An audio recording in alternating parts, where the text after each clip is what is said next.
Votre invité aujourd'hui dans la grande interview en direct sur Boursorama, c'est Jean-Pierre Petit. Bonjour Jean-Pierre.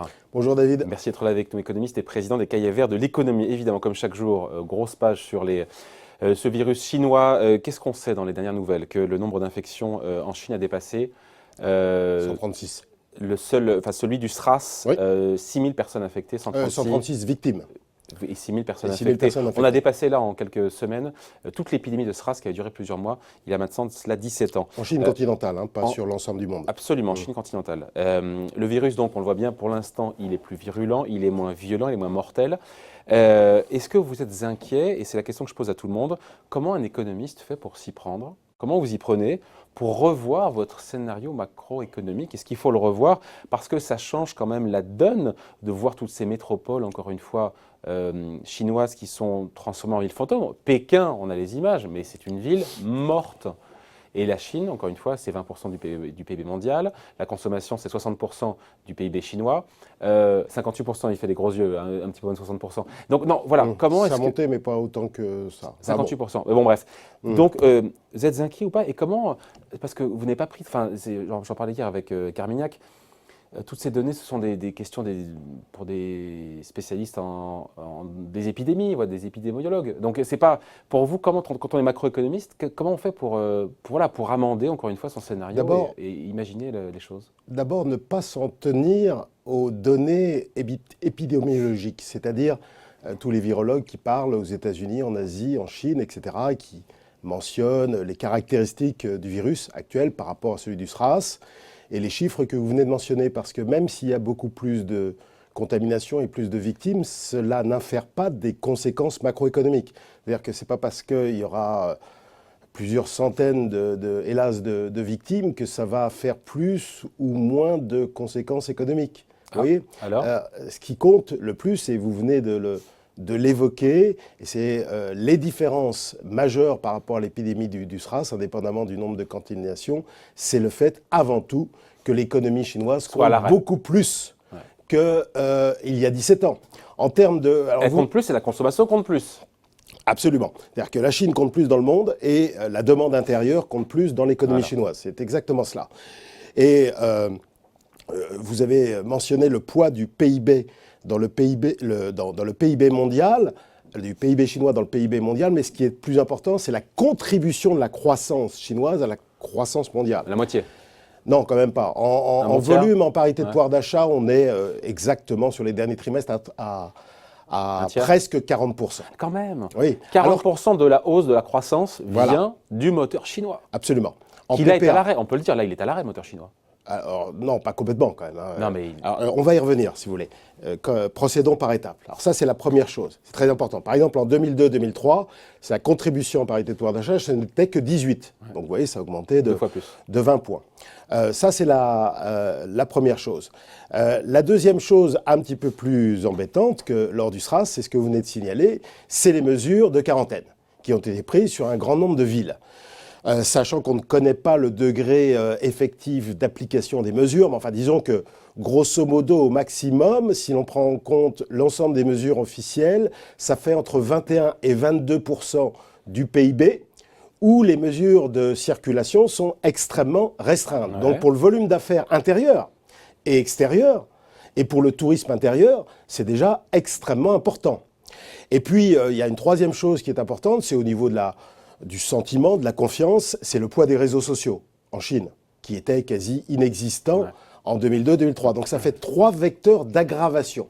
En revanche, il y a quelques vecteurs d'amélioration. C'est la capacité, enfin la vitesse de réaction. Ouais. Je dis bien la vitesse de réaction des autorités chinoises. Pendant Par 4 exemple, semaines, il ne s'est rien passé. Hein.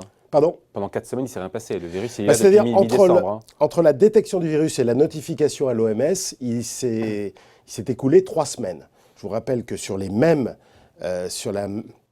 pour le SRAS plus exactement, il s'était déroulé 3 mois entre l'identification du premier cas officiel et la notification à l'OMS. Donc ça va plus vite.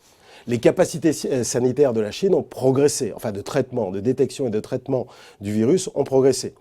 Et puis, un petit facteur sur le commerce de détail, qui va être l'une des grandes victimes de la crise en Chine, c'est que le commerce en ligne a progressé. Donc, le commerce en ligne doit représenter autour de 20% du commerce total. Donc ça permet de compenser un petit peu le phénomène. Mais dans l'ensemble, les 3 premiers facteurs d'aggravation poussent quand même plutôt en fonction de ce que nous disent effectivement les scientifiques spécialistes et qui peuvent éventuellement nous donner une idée des mesures d'aggravation ou du rythme d'aggravation de la propagation du virus et du nombre de victimes, pousser à... Parce que tout va être une question de timing. Plus ça dure et plus l'impact macroéconomique va être plus important. Donc on ne sait pas. Donc pour l'instant, on sait qu'il y aura... En fait, la vraie question, c'est de se dire que il y aura un impact négatif, mais de combien? Oui, c'est plus ça s'il y aura un impact. Il y en aura un, mais de combien? C'est exactement cela. On ne sait pas le mesurer parce qu'il y a trop d'incertitudes. On a le SRAS à l'époque du SRAS. Voilà, exactement. On était passé de 11% du PIB en croissance trimestrielle à 9%. Non. Si. Non. D'un trimestre sur l'autre. C'est en glissement annuel, mais ça ne veut rien dire. Parce que tout dépend des effets de base. Il faut mieux calculer la croissance en volume du PIB chinois en rythme trimestriel annualisé. Ça vous dit bien plus. Et alors? Eh bien là, on était avant le SRAS sur environ 10,5. Ouais. Et on est passé sur le deuxième trimestre 2003 à 3,5. Donc le SRAS, alors que le SRAS... En rythme trimestriel annualisé et pas en glissement annuel. Exactement, parce qu'en glissement annuel, il y a les effets de base. Donc, il est fort. Et après, on est remonté vers les 10,5-11. Donc vous voyez, il y a eu un gros rebond au deuxième semestre 2003. Pareil pour les marchés. Qui n'a pas rattrapé. On ne rattrape pas, il y a quand même des pertes sèches de croissance. Oui, il y a eu des pertes. Alors après, ça s'est prolongé. Le rattrapage ne s'est pas fait qu'au deuxième semestre de 2003. Mais donc on s'inquiète ou on ne s'inquiète pas quand on vous écoute?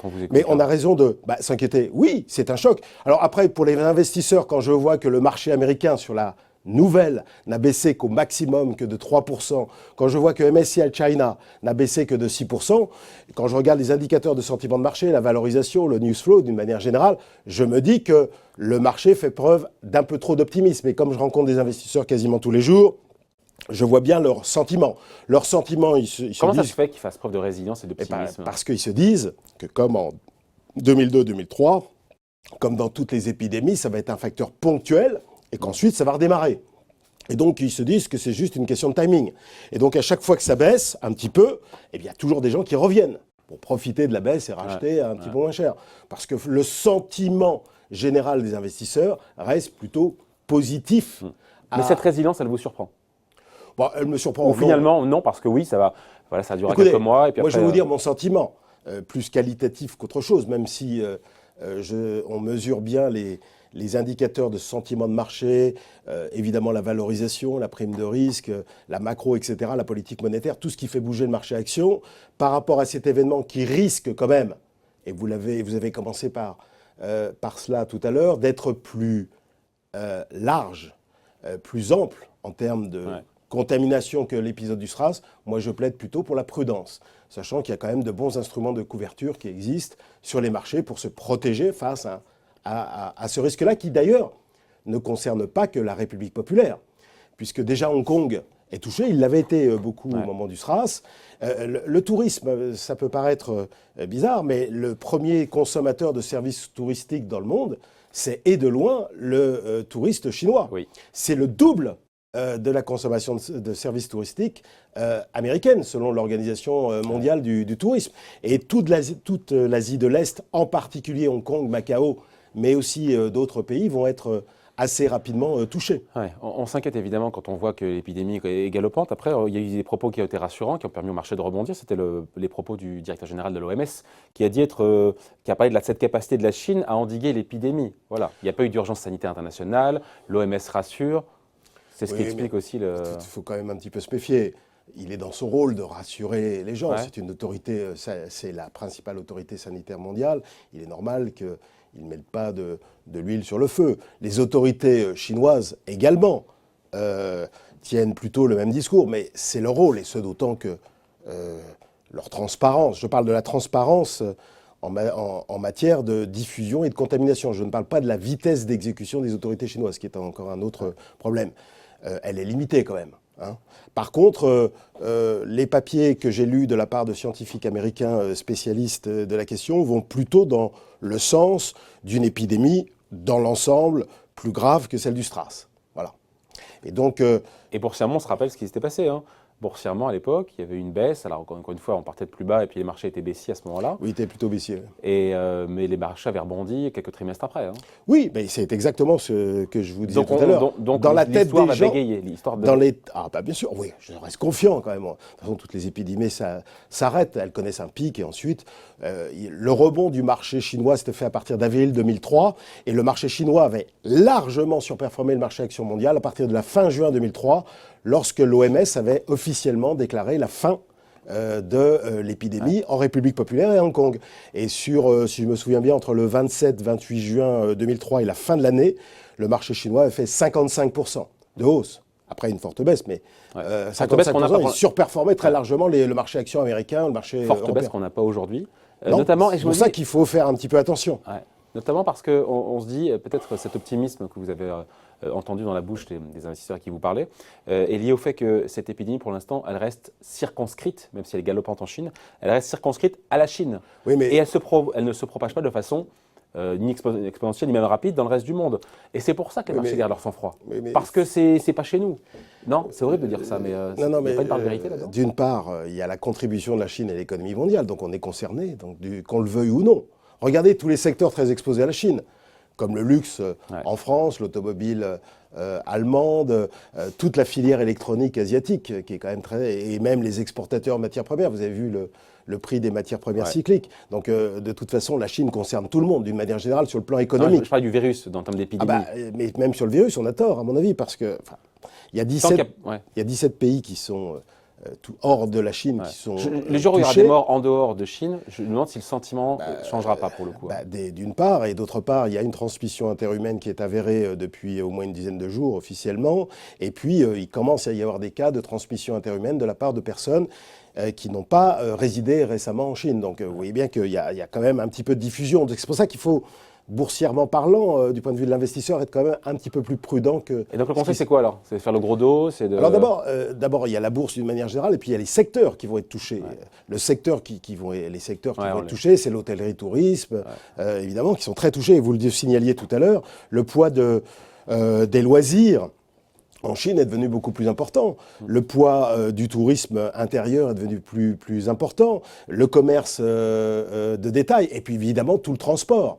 Inversement, la santé et le commerce en ligne vont être plutôt bénéficiaires. Vous voyez que sectoriellement, c'est pas seulement la bourse d'une manière générale, c'est sectoriellement. Et tous les secteurs très exposés à la Chine, bon, on pense naturellement au luxe en France, elles sont déjà un petit peu affectées, mais pas énormément, mais déjà un petit peu. Donc qu'est-ce qu'on fait sur les 3 prochains mois quand on est investisseur?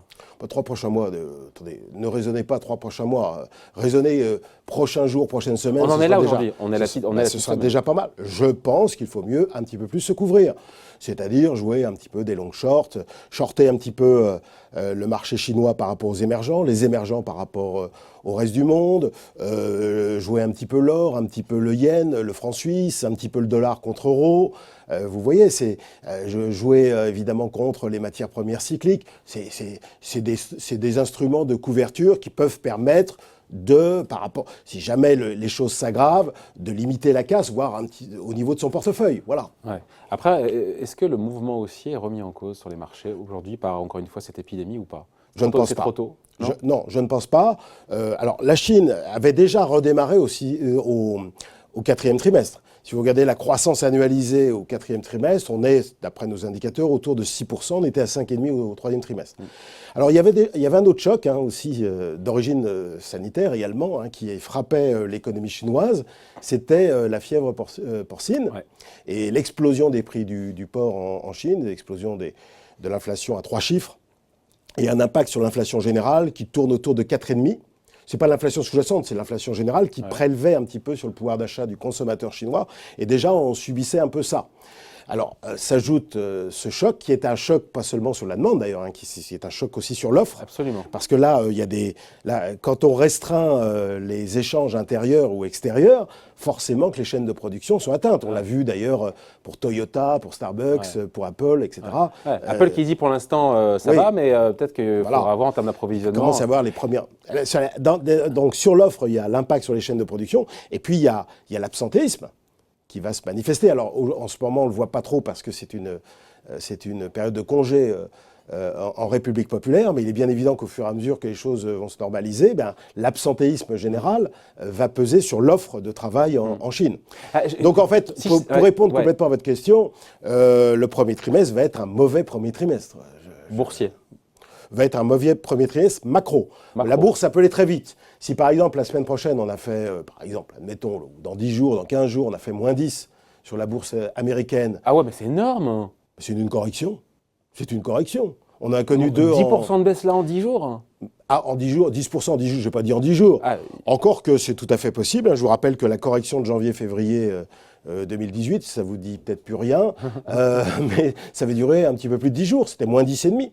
C'était principalement... Qu'est-ce qu'il faudrait pour que le marché perde 10% là, il faudrait une extension des mesures un petit peu alarmistes, des déclarations un petit peu alarmistes et des premiers chiffres micro qui mentionneraient de grosses perturbations. Starbucks le dit, vous avez évoqué Starbucks. Starbucks, ils ont dit quoi? Ils ont fermé 2000 cafés en Chine, la moitié de leurs points de vente, et ils ont dit clairement ça va affecter sensiblement le résultat du trimestre de Starbucks. Après, c'est Starbucks. Vous voyez, il faudrait que ça se cumule un petit peu dans plusieurs secteurs et sur des grosses valeurs, plus des indicateurs. Alors les premiers indicateurs macro, on ne va pas les avoir, surtout en Nouvel An chinois, on est un petit peu perturbé au niveau des indicateurs macro, mais des déclarations alarmistes et puis des chiffres de contamination qui conditionnent les mesures futures. C'est-à-dire que les chiffres de contamination, comme je vous disais tout à l'heure, ou de victimes, c'est pas un bon indicateur en soi, mais c'est un indicateur des mesures potentielles restrictives futures des autorités chinoises. C'est-à-dire que si ça s'aggrave, les mesures de quarantaine, de confinement vont sans doute se renforcer. Et les mesures restrictives entre la Chine et le reste du monde vont sans doute se renforcer. Donc c'est pour ça que si ça paralyse un peu plus les différentes chaînes de l'économie mondiale, forcément que le marché va baisser. Ouais. Et puis après, il y aura peut-être aussi une réaction politique, à la fois monétaire, Chine et monétaire. J'allais y venir, évidemment. On imagine ça peut aider le marché. Qu'est-ce qu'on peut imaginer comme stimulus? Encore une fois, c'est trop tôt pour en parler encore, mais il y aura évidemment une réponse politique, budgétaire, monétaire à la fois en Chine et peut-être même aussi ailleurs. On sait peut-être que... En Chine, ça va probablement être beaucoup plus rapide. Du point de vue de la Réserve fédérale et de la Banque centrale européenne, alors la Réserve fédérale, elle est plus proactive que la BCE, mais quand même, là, pour l'instant, tant qu'elle n'a pas de chiffres, tant qu'elle est un petit peu dans l'inconnu, elle est un peu comme nous, quoi. Elle regarde les événements. Là, je ne crois pas qu'il y ait d'urgence à agir, mais je pense que si les choses ne s'arrangent pas d'ici les prochaines semaines, au moins sa forward guidance, c'est-à-dire sa capacité à influencer les anticipations futures, va se modifier dans un sens plus accommodant, oui. Ouais. C'est très compliqué, pardon pour la question, mais s'il fallait encore une fois estimer la perte de croissance sur la Chine et sur le reste du monde, là, sur un trimestre. Pour l'instant, sur la base des informations qu'on a, il y a presque rien. C'est juste une question de timing et d'ampleur. C'est-à-dire timing, combien de temps ça dure, et d'ampleur, est-ce que les choses s'aggravent? Voilà. Ouais. Et je pense qu'aujourd'hui, eu égard aux fondamentaux du marché et de la baisse qu'on a connue, qui est très très modérée sur la bourse mondiale. Étonnamment. Étonnamment, non, pas trop, parce que finalement, moi, encore une fois, le sentiment de marché est très très très boule. Enfin, il est plutôt optimiste. Et le sentiment général, c'est que cette situation va se résorber assez rapidement. Dès que les choses se stabiliseront, le marché va remonter. Simplement, voilà, il y a une inconnue. Et puis, et on parlait un petit peu des discours des scientifiques. Je crois qu'il y a pas mal d'incertitudes de la part des scientifiques sur la mutation du virus, par exemple. C'est là que c'est peut-être mal pricé par le marché. Oui, parce que on est totalement dans l'inconnu. Le délai d'incubation, par exemple, précis, on n'en sait trop rien. Enfin bref, je trouve que globalement, la réaction du marché est, eu égard au risque potentiel, au égard à l'espérance de rentabilité ajustée du risque, dit autrement, eh bien, elle est trop faible. Elle me semble trop faible. Ouais. Bon, d'autant qu'on finit là-dessus, Jean-Pierre, mais il y a des attentes de bénéfices par action. Enfin, on attend des deux côtés de l'Atlantique entre 8 et 10% de hausse des profits pour 2020. Quand on voit ce que dit Starbucks, et ça risque de se reproduire avec d'autres grandes multinationales qui présentent en Chine, on se dit que déjà c'était pas facile de tenir ces hausses de profit. Là, ça rend l'équation encore plus compliquée. Hein. Oui, mais je vais vous dire une chose. Et puis les banques centrales sont plus à la manette en train de baisser les taux, quoi que ce soit. Non, mais elles peuvent changer le discours. Vous savez, dès le début du mois de janvier 2019, quand Jay Powell a changé son... Quand il mange son chapeau, c'est ça? Évidemment. grâce à notre ami Donald en partie, qui avait eu raison de secouer le cocotier de la Réserve fédérale. Lorsqu'il change un petit peu la forward guidance dès le mois de janvier, le marché rebondit. Donc c'est quand même un moyen un petit peu de canaliser, de limiter la casse au niveau du marché, la politique monétaire. On n'en est pas là. On n'en est pas là. Bon, on en reparlera d'ici là, il sera revenu. Il sera passé nous voir tous les mois, une fois par mois. Jean-Pierre Petit, Absolument. économiste et Avec président plaisir. des Cahiers Verts de l'économie. Plaisir partagé. À bientôt, bye. Bientôt.